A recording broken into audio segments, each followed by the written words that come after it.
Verbal Stats, a.k.a. Verb, a.k.a. DJ Verb Stats. Hailing from Brooklyn, New York by way of Virginia Beach, Virginia. Born and raised in New York, Brooklyn.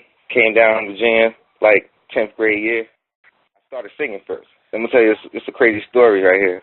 My mom used to make me and my sister, not make us, but she used to ask us to sing Can You Stand the Rain? New edition. I had to be like 7 years old, or 7, 8, 9 years old. She realized, I guess I had a gift for voice, a song. So she'll make me and my sister, not make us like I said, but she'll get me and my sister to sing Can You Stand the Rain, like almost every night before we go to bed. So I started there. Then after that, I had my first turntable when I was 9 years old, even though I'm not, like no DJ Rock Raider or nothing like that. I hold my own on the tables, but pretty much had my first table at 9, so I started scratching and everything at 9 years old, 10 years old, started getting good at it. So finally one day after that, maybe some years down the line, I've got my own set of tables so I can, hone in on my skills. Then, along came the beat making and all that. Pretty much shortly after the DJing, like maybe around 15, 14, I started picking up, trying to get drum beats here. I was recording. I had a keyboard my grandmother had gave me. She funded a lot of my musical endeavors, to be honest with you. My grandmother, my mom kind of honed in on them. My grandma kind of, supported them.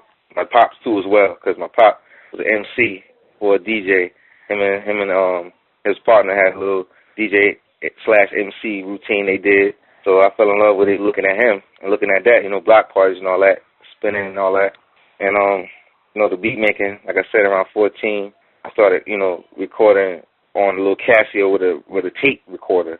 And actually what I would do is have like 3 tapes. The first tape would be the melody, the second one would be the drums, and then the third one would be where I combined the two. So that kind of gave me a little extra, I guess, edge on when I actually picked up some equipment. I already kind of had an idea of what to do. So, right. and then the spitting just came. That kind of came automatic, because I always loved rap. 7th grade, this dude would always be spitting, and I would listen to his rhymes, and I'd be like, man, I can write something like that. And I started playing around. Like, he would spit every day, like during a certain period of the day. And one day I said, let me be funny, and I challenged him. So, and it started from there, actually, writing a rhyme, and he tore me apart, of course, the first time. But everybody thought it was funny that I tried to battle him. So, I started wanting to prove that I can, do what he does and do it better. So I started writing, and every day it started, it just turned into something that I said, hey, I can do this.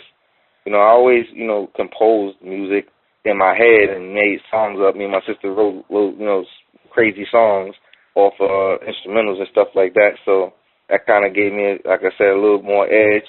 So, we just went from there after that. And, later on down the line, I hooked up with a bunch of cats that pretty much had the same vision as I did.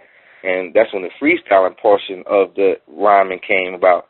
We would sit for hours out in the parks, beating on tables or whatever, the lunchroom, beating on tables in the hallway, in school, freestyling, battling. And I got known for it after a while. People started listening to my metaphors and my and punchlines, and they started noticing me. So, they used to call me Raekwon in high school because they felt like I looked like him. Some people even still say that, and so that kind of gave me a little bit more of an edge on crushing them, because I felt like if they compare me to Raekwon, then I gotta be hot. You know what I'm saying? So that's how I felt. I'm gonna start way back when. Grandmaster Flash and the Furious Five. My pop used to always play that Carpet Ride song. I don't know if you remember it, but it was a tape. I forgot the name of the title of the album, but it was one of the first Grandmaster Flash and the Furious Five tapes. Rob Bass, Big Daddy Kane, Coogee Rap, what's those guys' names? 2 Times Dope, 3 Times Dope, or whatever they call it. Yeah, okay. All that. I'm talking about like way back when. I sit here all day and name off old school rappers and stuff, and people probably be like, who that? But, as far as like evolving it just pretty much went to that. From that era, I was a real big fan of like the street hip hop. You know, even though like some pop songs that were out that caught my attention, but mainly thing that was the main vehicle that was driving me was the underground hip hop. Mobb Deep, Helter Skelter, OGC, just to name a few. You know, people of that magnitude. And I kind of became captivated with the sound of Mobb Deep though for a minute. I kind of, you know, was a big Mobb Deep fan. You would think I was from Queensbridge back then, the way I was carrying it.